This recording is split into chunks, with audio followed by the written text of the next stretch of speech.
রিস্কাতে চড়িয়া পেটে লো মারিয়া যাই গো আমি ঘামিয়া।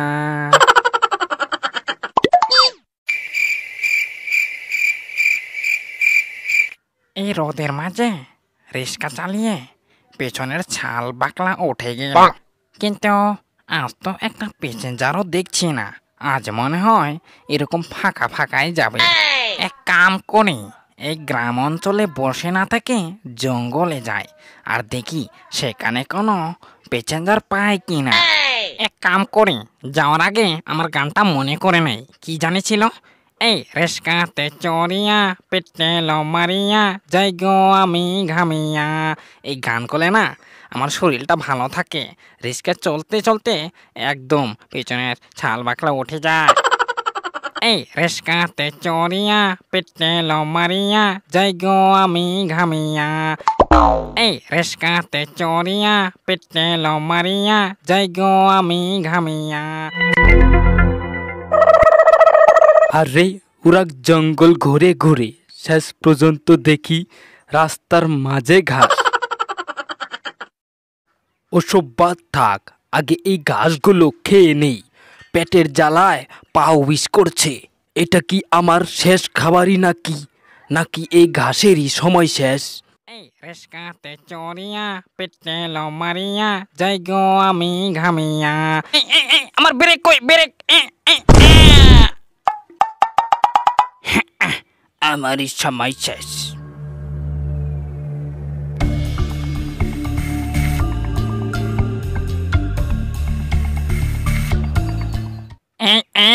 আমি তো সর্বনাশ করে ফেললাম।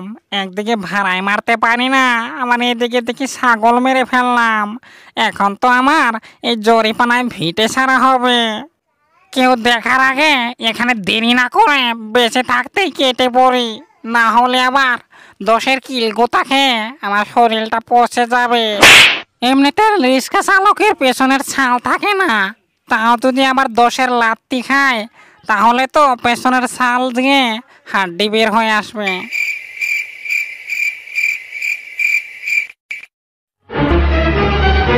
ওরে বাবা রে, এখন তো দেখি বাঘের হাতে ধরা পড়ে গেলাম। আজ বুঝি আর পেছনের ছাল থাকবে না। আরে বেটা শেয়াল, এটা তুই কি করলি? আমার জঙ্গলে এসে একটা ছাগলকে অ্যাটেম্প টু মার্ডার করে ফেললি। বাঘ মামা, ডোন্ট মাইন্ড, কিছু মনে করো না, আমি একজন নির্দোষী। আরে বেটা চচ্চর, তুই তো দেখছি খুবই চালাক। দেখছিস না এখানে ছাগলটা মরে রয়েছে? নাম বলছি, নাম রিস্কা থেকে, তোকে এখন ধলাই করব। সর্বনাশ, আজ বুঝি আর বাঁচতে পারলাম না। এখন যে কি করব? বাঘ মশাই, একটু লাহে দিও গো লাথি।